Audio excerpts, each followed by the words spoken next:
വർഷം 2006 സെപ്റ്റംബർ 29. അന്നാണ് നാനാത്വത്തിൽ ഏകത്വം എന്ന അഭിമാനം കൊള്ളുന്ന ഇന്ത്യയുടെ ഹൃദയത്തിൽ വലിയൊരു മുറിവ് സൃഷ്ടിച്ചുകൊണ്ട് ഒരു വാൾ കടന്നുപോയത്. ആ വാളിന്റെ പേര് ജാതീയത എന്നായിരുന്നു. അന്ന് വീശിയ ആ വാളുകൾ സൃഷ്ടിച്ച നടുക്കം ഇന്നും എന്നും നിലനിൽക്കുന്ന ഒന്നാണ്. ഈ വീഡിയോ അവസാനിപ്പിച്ച് അടുത്ത വീഡിയോയുടെ പണിപ്പുരയിലേക്ക് ഞാൻ പോകുമ്പോഴും ഖൈർലാൻജിയും ഭയ്യാലാലും വേദനിപ്പിക്കുന്ന ഒരു ഓർമ്മയായിട്ട് നിങ്ങളിൽ അവശേഷിക്കും. ഖൈർലാൻജിയിൽ വീശിയ വാളുകൾ ഇന്നും വീശപ്പെടുന്നുണ്ട്. അതുകൊണ്ട് ഈ വീഡിയോയ്ക്ക് വർത്തമാനകാലത്തും പ്രസക്തിയുണ്ട്.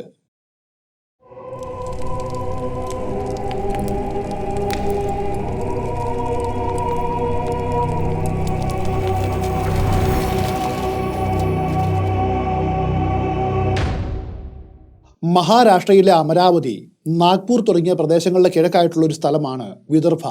ബിസിനസ് പരമായിട്ടും അതുപോലെ കാർഷികപരമായിട്ടും വളരെയേറെ പിന്നോക്കം നിൽക്കുന്ന സ്ഥലമാണ് ഇവിടം. ഇവിടെ പട്ടികജാതി പട്ടികവർഗ വിഭാഗങ്ങളിൽപ്പെടുന്ന ദളിതുകളാണ് കൂടുതലായിട്ടും ഉള്ളത്. ഭൂ ഉടമകളിൽ ഭൂരിഭാഗവും മുന്നോക്ക സമുദായങ്ങളിൽ നിന്നുമുള്ളവരാണ്.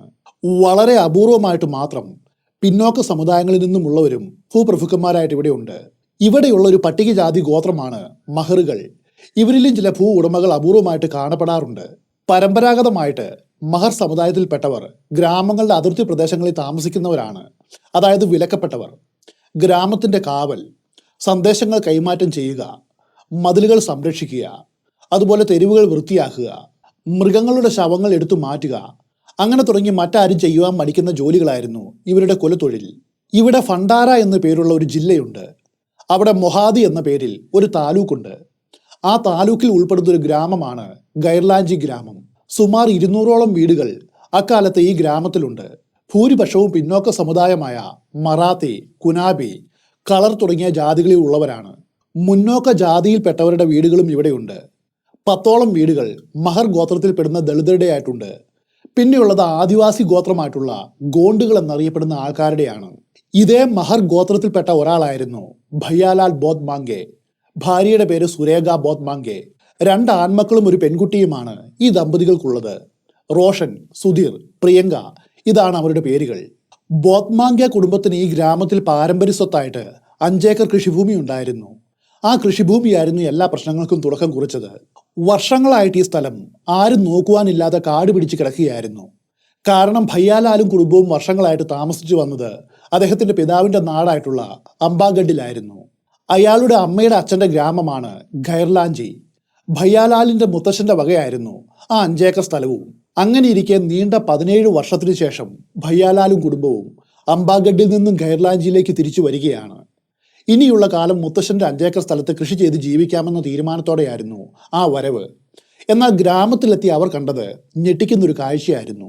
ഭയ്യാലാലും കുടുംബവും വർഷങ്ങളായിട്ട് ഇവിടേക്ക് തിരികെ വരാതിരുന്നതുകൊണ്ട് ഇതിനോടകം ഖൈർലാൻജിയിൽ മറ്റൊരു കാര്യം സംഭവിച്ചിരുന്നു. ഖൈർലാൻജിയിലെ ഭൂരിപക്ഷം വരുന്ന സമുദായമാണ് കുനാബിയും കളറും. ഈ സമുദായങ്ങളിൽ ഉൾപ്പെട്ട ചില ധനികരും പിടിപാടുള്ള ആളുകളും ഭയ്യാലാലൊന്നും ഇനി ഇവിടേക്ക് വരുവാൻ പോകുന്നില്ല എന്ന് സ്വയം തീരുമാനിച്ച് അയാളുടെ കൃഷിഭൂമി മുഴുവനും കൈയേറിയിരുന്നു. ഇതാകട്ടെ ഭയ്യാലാൽ അറിഞ്ഞുമില്ല. ഖൈർലാൻജിയിലെത്തിയ ഭയ്യാലാൽ തൻ്റെ ഭൂമി കൈയേറിയവരോട് തൻ്റെ ഭൂമി മടക്കി നൽകുവാനായിട്ട് ആവശ്യപ്പെട്ടു. അവർ കൊടുത്തില്ല. വാക്കുതർക്കമായി. അതോടെ അവർ തൊട്ടടുത്ത ഗ്രാമമായ കന്ത്രിയിൽ താമസിക്കുന്ന സിദ്ധാർത്ഥ എന്ന പോലീസുകാരനെ പോയിട്ട് കണ്ടു. എന്നിട്ട് കാര്യങ്ങളെല്ലാം പറഞ്ഞു. ഈ സിദ്ധാർത്ഥ ആകട്ടെ ഭയ്യാലാലിന്റെ ഭാര്യ സുരേഖയുടെ ഒരു ബന്ധുവാണ്. അയാളുടെ സഹായത്തോടെ നിയമപരമായിട്ട് കയ്യേറ്റക്കാരിൽ നിന്നും അവർ ഭൂമി തിരികെ മേടിച്ചു. എന്നിട്ട് ആ ഭൂമി മുഴുവനും വേലി കെട്ടിത്തിരിച്ചു. അതോടെ കുനാബി, കളർ സമുദായങ്ങൾ ഒന്നടങ്കം ഈ കുടുംബത്തിന് എതിരായിട്ട് മാറി. കാരണം ഈ സമുദായത്തിലെ പ്രബലരായിട്ടുള്ള ആളുകളായിരുന്നു ഭയ്യാലാലിന്റെ ഭൂമി കയ്യേറ്റം ചെയ്ത് അനുഭവിച്ചു വന്നത്. ഇവരെ കൂടാതെ വേറെയും ചില ശത്രുക്കൾ ഇവർക്കുണ്ടായി. ഭയ്യാലാലിന്റെ കൃഷിഭൂമിയുടെ അതിരിലായിട്ട് വേറെയും ചിലർ താമസിച്ചിരുന്നു. അവർ തങ്ങളുടെ വീടുകളിലേക്ക് പോകുവാനായിട്ട് അത്രയും കാലം വരെ ഉപയോഗിച്ച് വന്ന വഴി ഭയ്യാലാലിന്റെ സ്ഥലത്തു കൂടിയായിരുന്നു. തൻ്റെ സ്ഥലം അയാൾ വേലി കെട്ടി തിരിച്ചതോടെ ആ വഴിയും അടഞ്ഞു. അവർക്ക് ചുറ്റി വളച്ചു പോകേണ്ടി വന്നു. അങ്ങനെ അവരും അവരുടെ ആൾക്കാരും കൂടി ഇവരുടെ ശത്രുക്കളാവുകയാണ്. മിക്ക ദിവസവും അവർ ഇവരുമായിട്ട് വഴക്കുണ്ടാക്കും. വേലികൾ പൊളിച്ചു മാറ്റും. ഭയ്യാലാൽ വീണ്ടും വേലി കെട്ടും. പലപ്പോഴും ഈ തർക്കം മധ്യസ്ഥത പറഞ്ഞ് പരിഹരിക്കുന്നത് പോലീസുകാരനായിട്ടുള്ള സിദ്ധാർത്ഥ ആയിരുന്നു. ദളിതനായിരുന്നുവെങ്കിലും നല്ല സാമ്പത്തികം അയാൾക്കുണ്ട്. മാത്രവുമല്ല ഒരു പോലീസുകാരൻ കൂടിയാണ്. അവസാനം ഈ വഴക്ക് എങ്ങനെയെങ്കിലും ഒന്ന് അവസാനിച്ചാൽ മതിയെന്നായി ഭയ്യാലാലിന്. അയാൾ അവർക്ക് റോഡിന് ആവശ്യമായിട്ടുള്ള ഭൂമി എത്രയാണെന്ന് വെച്ചാൽ അത് അളന്നു തരാമെന്ന് പറഞ്ഞു. അങ്ങനെ റോഡ് അവർ വെട്ടി. ഇതോടെ പ്രശ്നങ്ങൾ തീർന്നുവെന്ന് അവർ വിചാരിച്ചെങ്കിലും അങ്ങനെ ആയിരുന്നില്ല സംഭവിച്ചത്. അതിന് കാരണം ഈ ഗ്രാമീണർക്ക് ഈ കുടുംബത്തോടുള്ള അസൂയയായിരുന്നു. കളർ, പവ്വാർ, കുൻബി അങ്ങനെ തുടങ്ങിയ ഈ എല്ലാ ജാതിക്കാരും പിന്നോക്ക സമുദായമാണ്. ഇവരിൽ നിന്നും പല കാര്യങ്ങൾ കൊണ്ടും വ്യത്യസ്തരായിരുന്നു ഭയ്യാലാലും കുടുംബവും. മറ്റ് ദളിത് കുടുംബങ്ങളെ അപേക്ഷിച്ച് സാമ്പത്തികമായിട്ടും അതുപോലെ വിദ്യാഭ്യാസപരമായിട്ടും ഇവർ വളരെ മുകളിലായിരുന്നു. അതുകൊണ്ട് തന്നെ സ്വന്തമായിട്ടുള്ള നിലപാടുകളും കാര്യപ്രാപ്തിയും ഇവർക്കുണ്ട്. ഇവരുടെ ചിന്താഗതികൾ മറ്റുള്ളവർക്ക് അംഗീകരിക്കുവാനായിട്ട് കഴിയുന്നതേ ആയിരുന്നില്ല. ഇതെല്ലാം എരിയുന്ന ഒരു കനല് പോലെ അവരുടെ ഉള്ളിൽ കിടന്ന് നീറിപ്പുകഞ്ഞു. ഒടുവിൽ ആ ദിവസം വന്നെത്തി.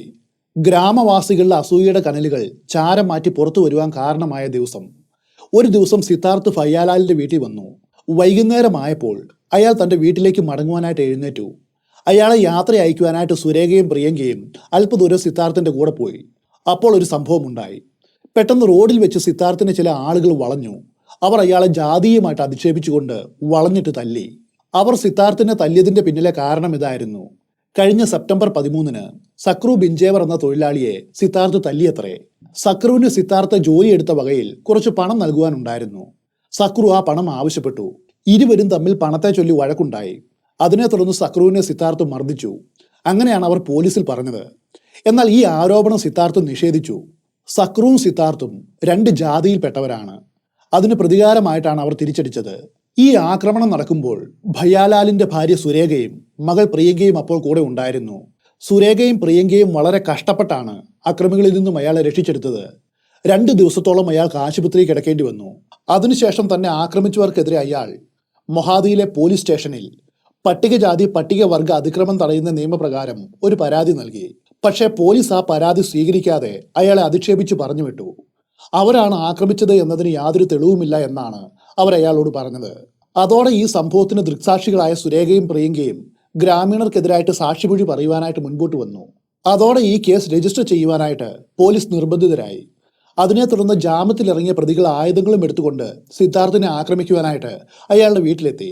അയാളുടെ ഭാഗ്യത്തിന് ആ സമയത്ത് സിദ്ധാർത്ഥ അവിടെ ഇല്ലായിരുന്നു. ഇതൊരു വലിയ ചർച്ചാ വിഷയമായി. കോടതിയിൽ വിചാരണ നടപടികൾ ആരംഭിച്ചു. തങ്ങളുടെ ബന്ധുവിനെ ആക്രമിച്ച ഗ്രാമവാസികൾക്കെതിരെ ഭയ്യാലാലിന്റെ ഭാര്യയും മകളും കോടതിയിൽ സാക്ഷിമൊഴി നൽകുവാനായിട്ട് തീരുമാനിച്ചു. ഈ വാർത്ത ഗ്രാമത്തിൽ പാട്ടായി. അതോടെ നേരത്തെ തന്നെ ഇവരോട് ഇഷ്ടമില്ലാതിരുന്ന ഗ്രാമവാസികൾ കൂടുതൽ പ്രകോപിതരായി. അവർ കോടതിയിൽ സാക്ഷി പറയരുതേ എന്ന് ഇവരെ വിലക്കി. എന്നാൽ ഈ ഗ്രാമീണർ ഒറ്റപ്പെടുത്തിയ സമയത്ത് തങ്ങളെ സഹായിക്കുകയും അവർ കൈയടക്കി വെച്ച നിലം തിരികെ മേടിച്ചു തരുവാനായിട്ട് മുൻകൈ എടുക്കുകയും ചെയ്ത സിദ്ധാർത്ഥിനു വേണ്ടി കോടതിയിൽ സാക്ഷിമൊഴി പറയുവാനായിട്ട് അവർ ഉറച്ച നിലപാടെടുത്തു. അവർ കോടതിയിൽ സാക്ഷി പറഞ്ഞാൽ ബോത്മാംഗ്യ കുടുംബത്തെ ഒന്നൊഴിയാതെ കൊന്നൊടുക്കുമെന്ന് അവർ ഭീഷണിപ്പെടുത്തി. എന്നാൽ ആ ഭീഷണി കൊണ്ടൊന്നും അവർ കുലുങ്ങിയില്ല. അങ്ങനെ 2006 സെപ്റ്റംബർ 29 കടന്നു വരികയാണ്.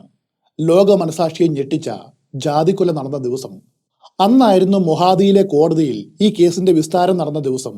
കൊലപ്പെടുത്തുമെന്ന ഭീഷണി ഉണ്ടായിട്ടും സുരേഖയും പ്രിയങ്കയും കോടതിയിൽ വന്ന് ഗ്രാമവാസികൾക്കെതിരായിട്ട് സാക്ഷി പറഞ്ഞു. കോടതി അവരുടെ സാക്ഷിമൊഴി രേഖപ്പെടുത്തി. അതിനുശേഷം ഉച്ചയോടെ അവർ ഖൈർലാഞ്ചിയിൽ മടങ്ങിയെത്തി. വാദം നടക്കുന്ന സമയത്ത് സിദ്ധാർത്ഥിനെ മർദ്ദിച്ച കേസിലെ പ്രതികൾ മാത്രമല്ല, മുഴുവൻ ഗ്രാമീണരും ആ കോടതിയിൽ ഉണ്ടായിരുന്നു. കോടതി പിരിഞ്ഞ ശേഷം അവർ വടികളുമായിട്ട് നേരെ സിദ്ധാർത്ഥിന്റെ ഗ്രാമമായിട്ടുള്ള കന്ത്രിയിലേക്കാണ് പോയത്. അയാളെ കൊലപ്പെടുത്തുവാനായിരുന്നു ആ യാത്ര. എന്നാൽ ഭാഗ്യത്തിന് ഇത്തവണയും സിദ്ധാർത്ഥ അവിടെ ഉണ്ടായിരുന്നില്ല. കലി അടങ്ങാതെ അവർ വൈകുന്നേരം 5 മണിയോടെ ഖൈർലാഞ്ചിയിൽ മടങ്ങിയെത്തി. ഗ്രാമത്തിലപ്പോൾ MLA-യും MP-യും ഉണ്ടായിരുന്നു. ഇവരുടെ നേതൃത്വത്തിൽ അവിടെ വെച്ചൊരു യോഗം നടന്നു. ആ യോഗത്തിൽ വെച്ച് അവർ ഒരു കാര്യം തീരുമാനിച്ചു. സാക്ഷി പറയരുത് എന്ന് വിലക്കിയിട്ടും തങ്ങൾക്കെതിരെ കോടതിയിൽ സാക്ഷി പറഞ്ഞ ഭയ്യാലാലിന്റെ കുടുംബത്തെ ഒന്നടങ്കം വകവരുത്തുക.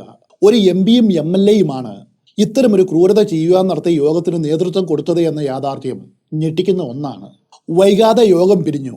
MP-യും MLA-യും അവരവരുടെ വീടുകളിലേക്ക് മടങ്ങി. യോഗത്തിൽ പങ്കെടുത്ത ഗ്രാമവാസികൾ നേരെ പോയത് ഭയ്യാലാലിന്റെ വീട്ടിലേക്കാണ്. വീടെന്ന് പറയുവാൻ കഴിയില്ല, ഒരു കുടിലാണ്. വീടിന്റെ മുൻപിലെത്തി അവരെ ജാതി പേര് വിളിച്ചുകൊണ്ടവർ വാതിൽ ചവിട്ടി തുറന്നു. അവരുടെ കൂടെ ഉണ്ടായിരുന്ന ഏതാനും സ്ത്രീകളാണ് ആദ്യം വീടിന്റെ ഉള്ളിലേക്ക് പാഞ്ഞു കയറിയത്. അവർ സുരേഖയുടെയും പ്രിയങ്കയുടെയും മുടിക്കുത്തിന് പിടിച്ച് പുറത്തേക്ക് വലിച്ചഴിച്ചു. മാരകമായിട്ട് മർദ്ദിച്ചു. അതിനുശേഷം അവരുടെ വസ്ത്രങ്ങൾ വലിച്ചു കീറി. പൂർണ്ണ നഗ്നരായിട്ടുള്ള 2 സ്ത്രീകളെ ഗ്രാമചതുരത്തിലേക്ക്, അതായത് ഗ്രാമീണർ യോഗം ചേരുന്ന പ്രധാനപ്പെട്ട സ്ഥലത്തേക്ക് വലിച്ചഴിച്ചു. അവിടെയുള്ള ഒരു കാളവണ്ടിയിൽ ഇരുവരെയും കെട്ടിയിട്ട് വീണ്ടും മർദ്ദിച്ചു. ഇതേ സമയത്ത് അമ്മയെയും സഹോദരിയും ആക്രമിക്കുന്നത് കണ്ട് മൂത്ത മകൻ റോഷനും അല്പം കാഴ്ചക്കുറവുള്ള രണ്ടാമത്തെ മകനായിട്ടുള്ള സുധീറും അവിടേക്ക് ഓടി വന്നു. ഗ്രാമീണർ 2 ആൺകുട്ടികളെയും പിടികൂടി. പിന്നെ അവരെയും മർദ്ദിച്ചു. അവരെയും നഗ്നരാക്കി. അതിനുശേഷം ഞെട്ടിക്കുന്നൊരു കാര്യം ചെയ്യുവാനാണ് ആ മനുഷ്യമൃഗങ്ങൾ ആവശ്യപ്പെട്ടത്. സ്വന്തം അമ്മയെയും സഹോദരിയെയും ബലാത്സംഗം ചെയ്യുവാനായിട്ട് ഇവരോട് അവർ ആജ്ഞാപിച്ചു. അവരതിന് തയ്യാറായില്ല. അതോടെ വീണ്ടും അത് ചെയ്യുവാനായിട്ട് നിർബന്ധിച്ചുകൊണ്ട് മർദ്ദിച്ചു. ഞെട്ടിക്കുന്ന മറ്റൊരു കാര്യം, ഈ സംഭവമെല്ലാം കുറച്ച് മാറി ദൂരെ നിന്നുകൊണ്ട് ഭയ്യാലാൽ കാണുന്നുണ്ടായിരുന്നു. ഈ സംഭവം നടക്കുമ്പോൾ അയാൾ കൃഷിയിടത്തിലായിരുന്നു.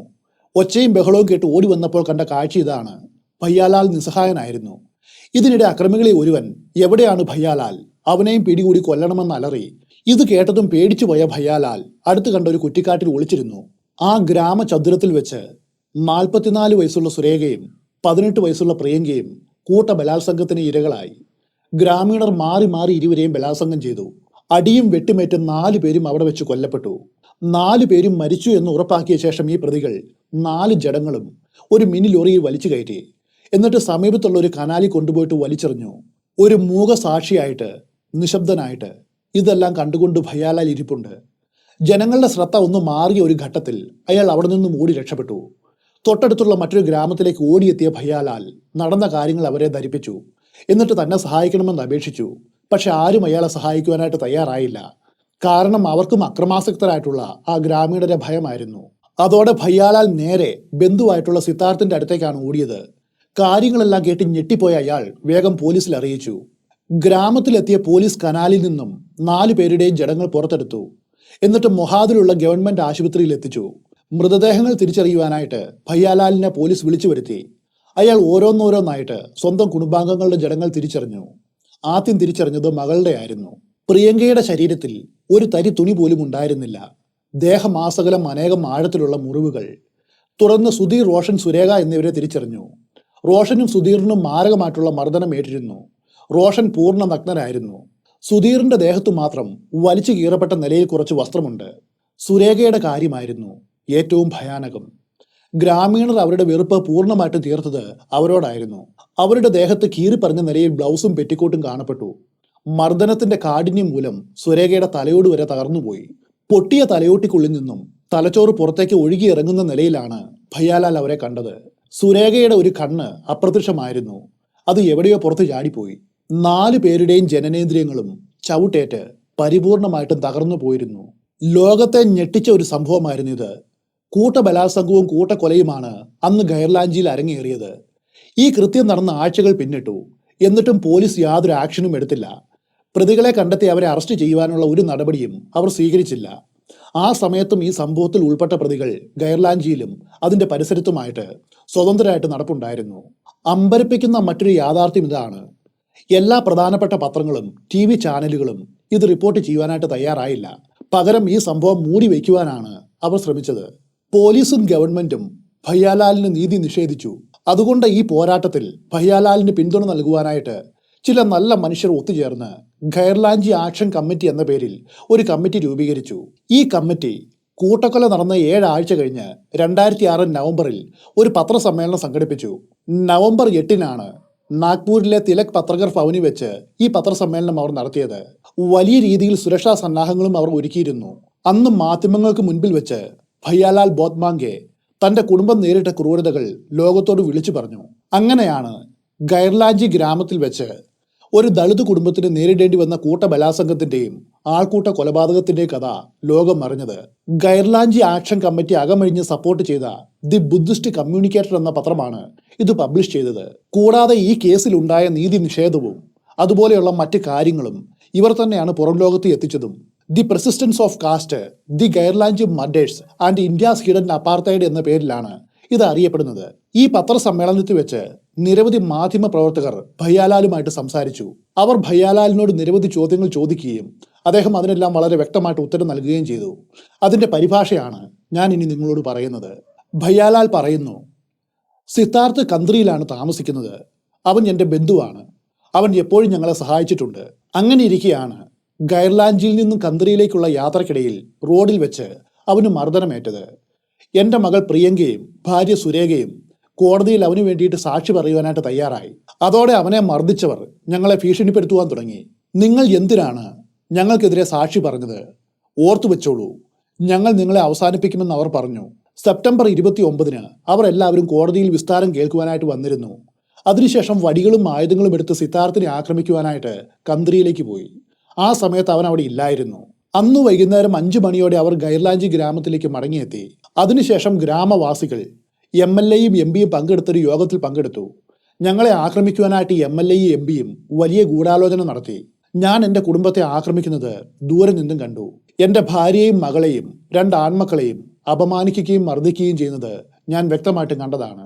അവർ അവരെ പിടിച്ചു വലിച്ച് നഗ്നരാക്കി ഗ്രാമചതുരത്തിലേക്ക് വലിച്ചുകൊണ്ടുപോയി. മൃതദേഹം മൊഹാദി ആശുപത്രിയിലുണ്ടെന്ന് എനിക്ക് വിവരം കിട്ടി. ഞാൻ ആ മൃതദേഹം തിരിച്ചറിഞ്ഞു. അവൾ എൻ്റെ സ്വന്തം മകളായിരുന്നു. ഇത്രയും പറഞ്ഞതും അയാൾ പൊട്ടിക്കരഞ്ഞു. സമീപത്ത് നിന്നിരുന്ന മിലിന്ദു പഗാലെ ഭയ്യാലാലിന്റെ കണ്ണുനീർ തുടച്ചു. ഭയ്യാലാൽ കരഞ്ഞുകൊണ്ട് തുടരുകയാണ്. അവളുടെ ശരീരത്തിൽ ഒരു തരി തുണി പോലും ഉണ്ടായിരുന്നില്ല. ദേഹമാസകലം മുറിവുകളായിരുന്നു. ക്രൂരമായിട്ടുള്ള ആക്രമണം. എനിക്കത് കണ്ടു നിൽക്കുവാൻ പോലും കഴിഞ്ഞില്ല. അതുപോലെ സുധീർ, റോഷൻ, സുരേഖ എന്നിവരുടെ ദേഹത്തും മർദ്ദനമേറ്റ പാടുകൾ ഉണ്ടായിരുന്നു. റോഷനും പൂർണ്ണ നഗ്നനായിരുന്നു. അവന്റെ ശരീരത്തിലും ഒരു തരി തുണി പോലും ഉണ്ടായിരുന്നില്ല. സുധീറിനും ക്രൂരമായിട്ടുള്ള മർദ്ദനമേറ്റിരുന്നു. അവന്റെ ദേഹത്തു മാത്രം കുറച്ച് തുണി ഉണ്ടായിരുന്നു.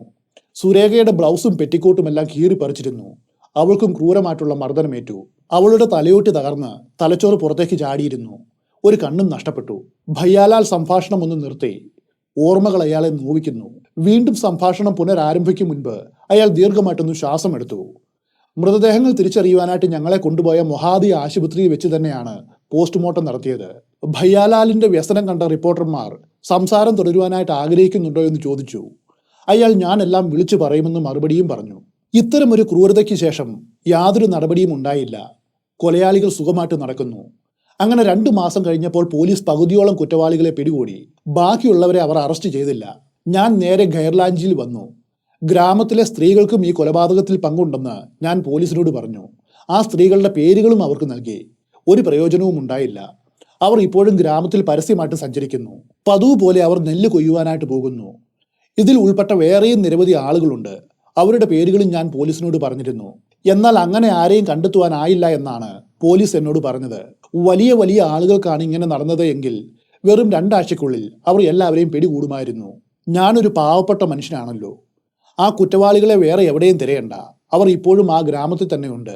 ഇതിൽ ഉൾപ്പെട്ട പഞ്ചായത്ത് പ്രസിഡന്റിനെയും ഡെപ്യൂട്ടി പ്രസിഡന്റിനെയും ഇതുവരെയും അറസ്റ്റ് ചെയ്തിട്ടില്ല.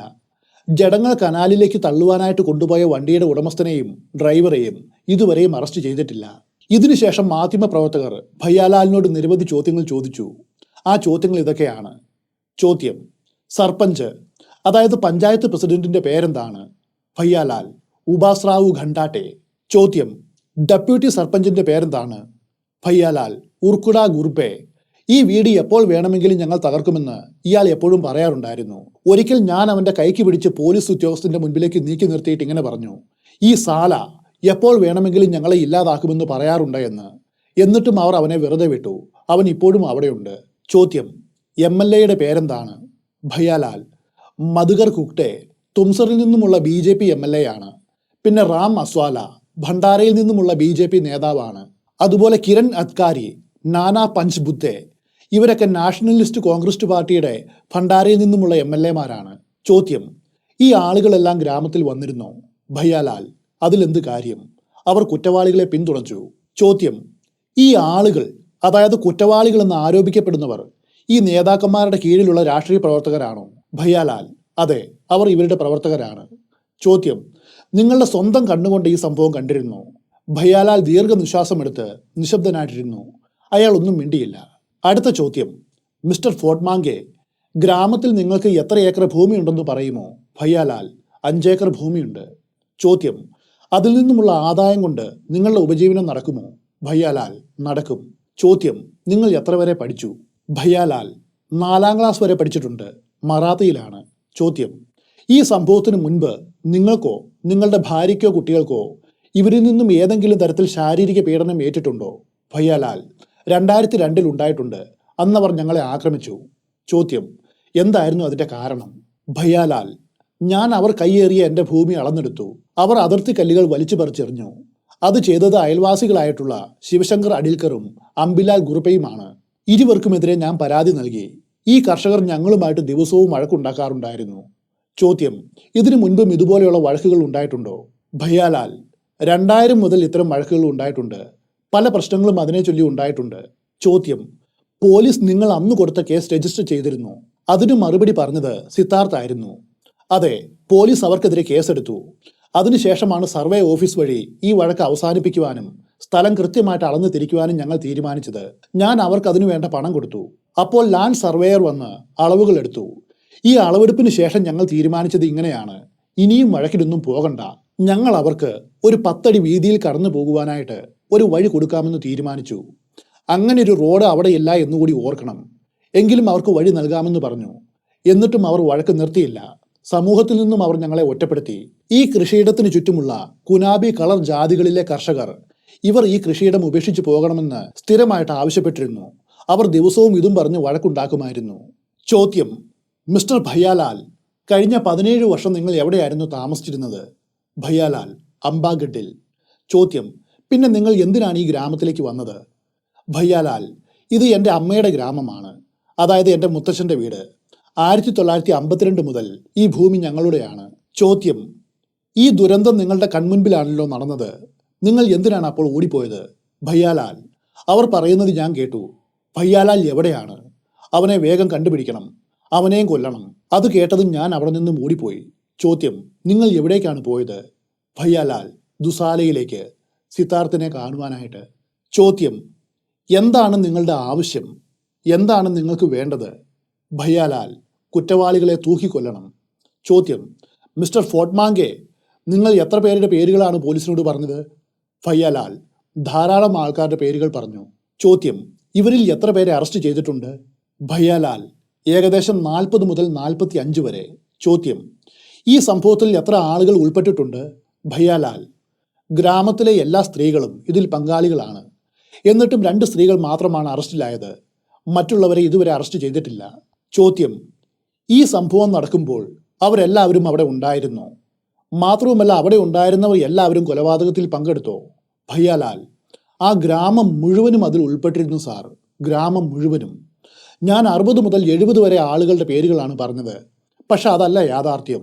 ആ ഗ്രാമം മുഴുവനും ഈ സംഭവത്തിൽ പങ്കാളികളാണ്. ചോദ്യം: ഗോണ്ടുകളും ആദിവാസികളും അവരിൽ ഉണ്ടായിരുന്നു എന്ന് കേട്ടത് ശരിയാണോ? ഭയ്യാലാൽ: അതെ, ഗോണ്ടുകൾ ഉണ്ടായിരുന്നു, കളർ ഉണ്ടായിരുന്നു, കുനാബികൾ ഉണ്ടായിരുന്നു. ബാക്കിയുള്ളവരും അപ്പോഴവിടെ ഉണ്ടായിരുന്നു. ചോദ്യം: സവർണ ഹിന്ദുക്കൾ ഭൂമിയെ ചൊല്ലി മനഃപൂർവ്വം തർക്കം സൃഷ്ടിച്ചുവെന്നാണ് താങ്കൾ പറയുന്നത്. അവരെല്ലാവരും ഹിന്ദുക്കളാണോ അതോ മറ്റു ജാതിയിൽപ്പെട്ടവരാണോ? അതിന് ഉത്തരം കൊടുത്തത് സിദ്ധാർത്ഥാണ്. 3 പ്രബല ജാതികളാണ് ഇതിന് നേതൃത്വം കൊടുത്തത്: കുനാബി, കളർ, ഗോണ്ട്. ചോദ്യം: ഈ ഗോണ്ടുകൾ എസ്ടിക്ക് കീഴിലാണോ? അതെ. ചോദ്യം: ഗോണ്ടുകളുടെ എത്ര വീടുകൾ ഗ്രാമത്തിലുണ്ട്? ഭയ്യാലാൽ: 8 മുതൽ 10 വീടുകൾ. ചോദ്യം: കുനാബികൾ OBCക്ക് കീഴിലാണോ? ആ ചോദ്യത്തിന് ഉത്തരമില്ല. അടുത്ത ചോദ്യം: മിസ്റ്റർ ഫോർട്ട്മാങ്കെ, ഈ സംഭവത്തിൽ ഗ്രാമത്തിലെ മുഴുവൻ ആളുകളും നിങ്ങളെ എതിർക്കുന്നത് എന്തുകൊണ്ടാണ്? എന്തുകൊണ്ടാണ് അവർ നിങ്ങളുടെ ഒപ്പം നിൽക്കാത്തത്? ഈ മനുഷ്യത്വരഹിതമായിട്ടുള്ള പ്രവൃത്തി നടന്നതിന് ശേഷം മാത്രമാണ് ഇത് വലിയൊരു തെറ്റാണെന്ന് ഗ്രാമത്തിലെ ചില ആളുകൾ പറയുന്നത്. എന്നിട്ടും എന്തുകൊണ്ടാണ് അവർ പോലും ഇപ്പോഴും നിങ്ങൾക്കെതിരായിട്ട് നിൽക്കുന്നത്? ഭയ്യാലാൽ: ഞങ്ങൾ അവരുടെ രീതിക്കനുസരിച്ചല്ല പെരുമാറുന്നത്. ഞങ്ങൾ ഞങ്ങളുടെ ഇഷ്ടം പോലെയാണ് ജീവിച്ചത്. ഗ്രാമപഞ്ചായത്ത് യോഗം പോലെയുള്ള ഒരു കാര്യപരിപാടിയിലും ഞങ്ങൾ പങ്കെടുത്തിരുന്നില്ല. അവരുമായിട്ട് ഞങ്ങൾക്ക് യാതൊരുവിധ കൊടുക്കൽ വാങ്ങലുകളും ഉണ്ടായിരുന്നില്ല. ചോദ്യം: മിസ്റ്റർ ഫോർട്ട്മാങ്കെ, ഇപ്പോൾ നാട്ടിൽ ഈ വിഷയത്തെ ചൊല്ലി നടക്കുന്ന അക്രമങ്ങൾ അവസാനിപ്പിക്കണമെന്ന് നിങ്ങൾക്ക് തോന്നുന്നില്ലേ? ഭയ്യാലാൽ: ഇല്ല. ചോദ്യം: യഥാർത്ഥത്തിൽ ഈ അക്രമങ്ങൾ അവസാനിക്കേണ്ടതല്ലേ? ഭയ്യാലാൽ: ഇല്ല, സമ്മർദ്ദം ഇനിയും വർദ്ധിക്കണം. എന്താണ് അക്രമം? പ്രക്ഷോഭം നടത്തുന്ന ദളിതർ ആരെയും കൊന്നിട്ടില്ല.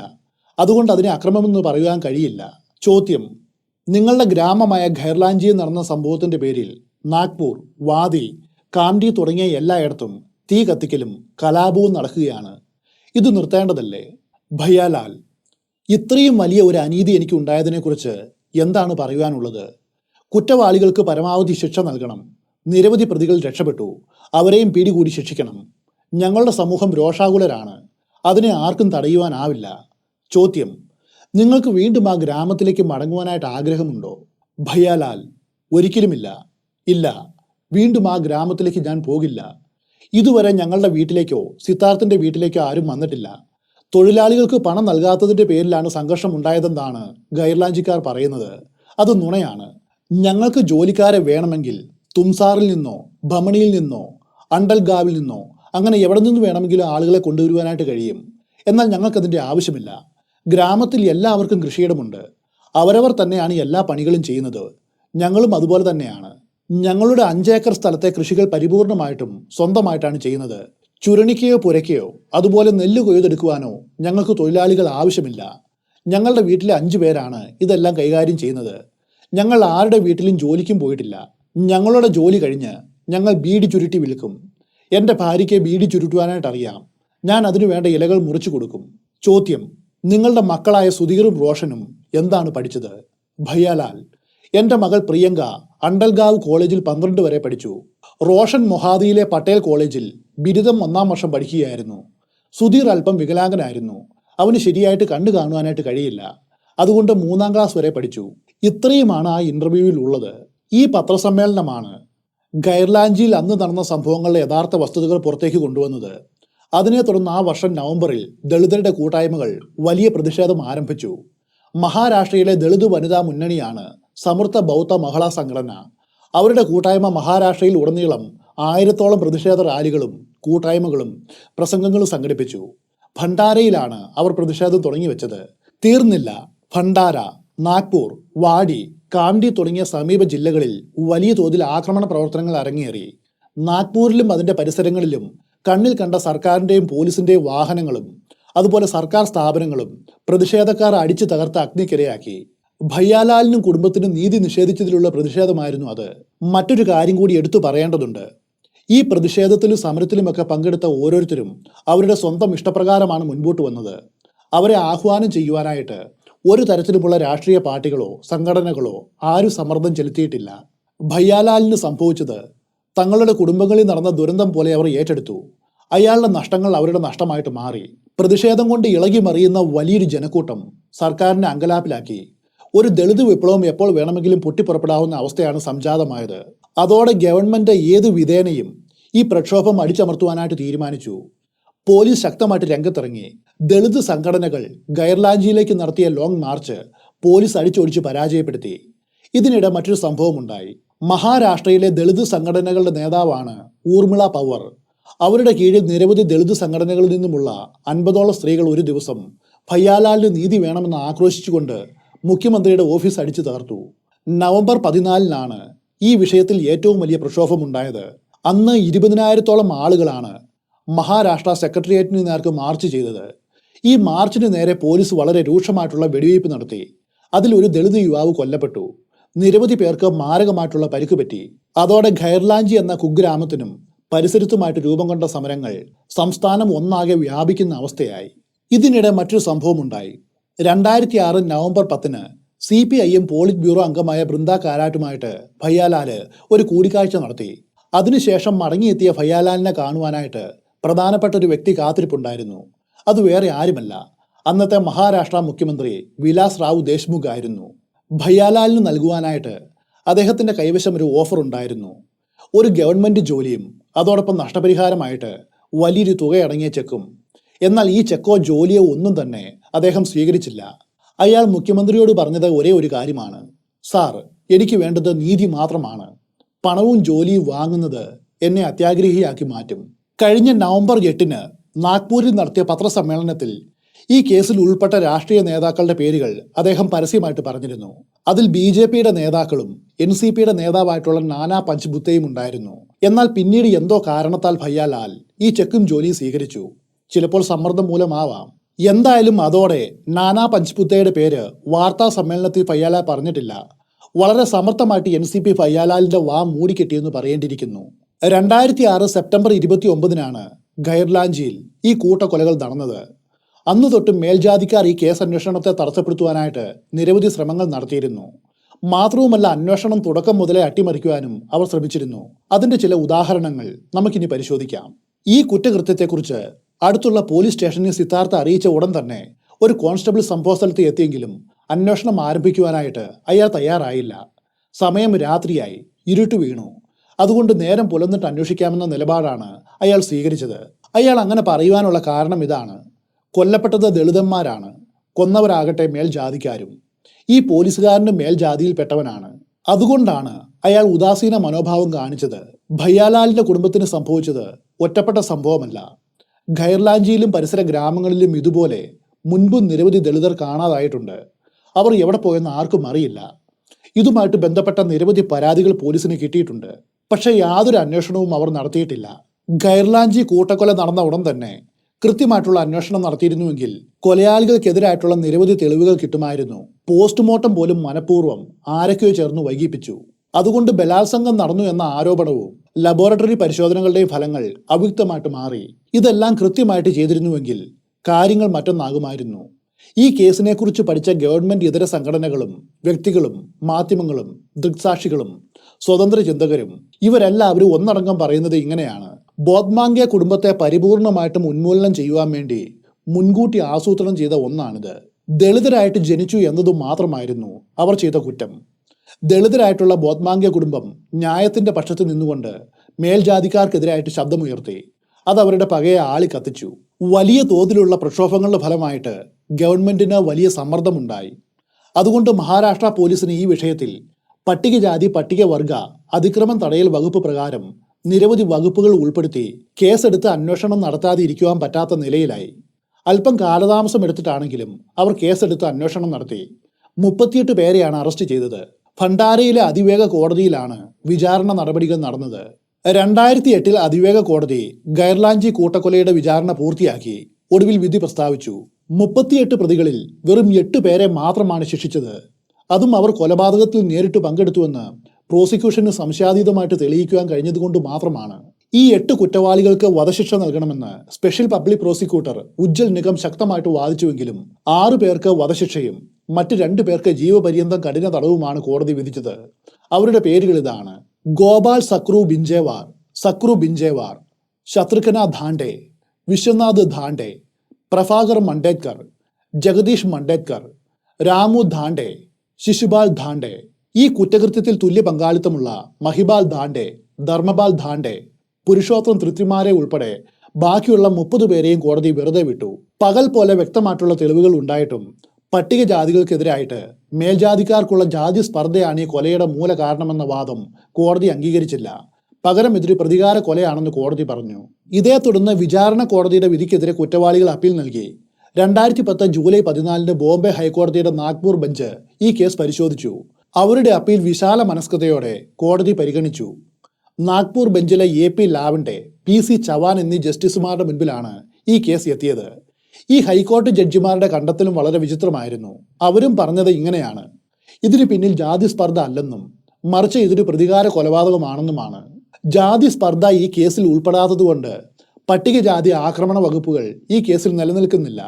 ഇതേ തുടർന്ന് വധശിക്ഷ കിട്ടിയ 6 പേരുടെയും ശിക്ഷ ഇളവ് ചെയ്ത് 25 വർഷം ജീവപര്യന്തമാക്കി കുറച്ചു.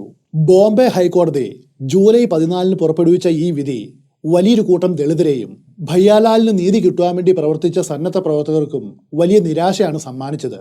ഏറ്റവും പരിഹാസ്യമായിട്ടുള്ള മറ്റൊരു കാര്യം ഇതാണ്: ഹൈക്കോടതി അത്യപൂർവങ്ങളിൽ അപൂർവമല്ല ഈ കേസെന്ന് കണ്ടെത്തി. അതുകൊണ്ടാണ് പോലും ഹൈക്കോടതി വധശിക്ഷ ഇളവ് ചെയ്തത്. ഇതേ തുടർന്ന് ഈ കേസ് സുപ്രീം കോടതിയിൽ എത്തി. ഹൈക്കോടതിന്റെ അന്യായമായിട്ടുള്ള വിധിയെ ചോദ്യം ചെയ്തുകൊണ്ടുള്ള ഹർജി ഇപ്പോഴും സുപ്രീം കോടതിയുടെ പരിഗണനയിലാണ്. പോലീസ് അന്വേഷിക്കുവാനായിട്ടെടുത്ത കാലതാമസവും അവരുടെ ഉദാസീനതയും പിഴവുകളും കേസിനെ പ്രതികൂലമായിട്ട് ബാധിച്ചു. ബലാത്സംഗത്തിന് ഇരകളായ സ്ത്രീകളെ വൈദ്യപരിശോധന നടത്തുവാനായിട്ട് വൈകിയതും കേസ് വളരെ കൃത്യമായിട്ട് അവതരിപ്പിക്കുന്നതിൽ പ്രോസിക്യൂഷനെ പരാജയപ്പെടുത്തിയെന്ന് മനസ്സിലാക്കാം. പ്രതികൾക്ക് വിചാരണ കോടതി വിധിച്ച വധശിക്ഷയിൽ ഇളവ് വരുത്തി വെറും 25 വർഷത്തെ ജീവപര്യന്തമാക്കി കുറച്ച ബോംബെ ഹൈക്കോടതിയുടെ ആ വിധി വലിയ പ്രതിഷേധത്തിന് കാരണമായി. വീഡിയോയുടെ അവസാനം ഒരു ചോദ്യം അവശേഷിക്കുന്നു: തൻ്റെ കുടുംബാംഗങ്ങളെ ഒരു ഗ്രാമം ഒന്നടങ്കം ചേർന്ന് അരിങ്കൊല ചെയ്യുന്നത് നിസ്സഹായനായിട്ട് നോക്കി നിൽക്കേണ്ടി വരികയും അവരുടെ കൊലക്കത്തിയിൽ നിന്നും തലമുടി നാരഴിക്ക് രക്ഷപ്പെട്ട് സർവ്വതും നഷ്ടമായ ഭയ്യാലാൽ ബോത്മാംഗയ്ക്ക് യഥാർത്ഥത്തിൽ നീതി കിട്ടിയോ? ഉത്തരം ഇല്ല എന്നാണ്. സുപ്രീം കോടതിയിൽ നിന്നുമെങ്കിലും അവസാനം അയാൾക്ക് നീതി കിട്ടുമോ എന്നതും ഒരു ചോദ്യമായിട്ട് അവശേഷിക്കുന്നു. അഥവാ നീതി കിട്ടുമെന്ന് കരുതുക, അതുകൊണ്ടൊന്നും ഇനി കാര്യമില്ല. കാരണം ഭയ്യാലാല് അതിനെ അറിയുവാനും പോകുന്നില്ല. കാരണം ഭണ്ഡാരയിൽ സർക്കാർ നൽകിയ ഒരു വീട്ടിൽ നഷ്ടപ്പെട്ട കുടുംബാംഗങ്ങളെ ഓർത്ത് ദുഃഖിതനായിട്ട് ഏകാന്ത ജീവിതം നയിച്ച് ആൺകുട്ടികൾ താമസിക്കുന്ന ഒരു ഗവൺമെന്റ് ഹോസ്റ്റലിൽ ഒരു സെക്യൂരിറ്റി ആയിട്ട് ജോലി ചെയ്ത് ശിഷ്ടകാലം തള്ളി നീക്കിയ ഭയ്യാലാൽ ബോത്മാംഗെ കഴിഞ്ഞ 2007 ജനുവരി 20 തനിക്ക് നീതി നിഷേധിച്ച നന്ദികെട്ട ഈ ലോകത്തോട് എന്നേക്കുമായിട്ട് യാത്ര പറഞ്ഞു. സാധിക്കുന്നവർ ഈ വീഡിയോ ഒന്ന് ഷെയർ ചെയ്യുക, കഴിയുമെങ്കിൽ ഒന്ന് ലൈക്ക് ചെയ്യുക. സബ്സ്ക്രൈബ് ചെയ്യാത്ത ആരെങ്കിലും ഉണ്ടെങ്കിൽ അതും മറക്കാതിരിക്കുക. മറ്റൊരു കഥയെ വെച്ച് നമ്മൾ വീണ്ടും കണ്ടുമുട്ടും.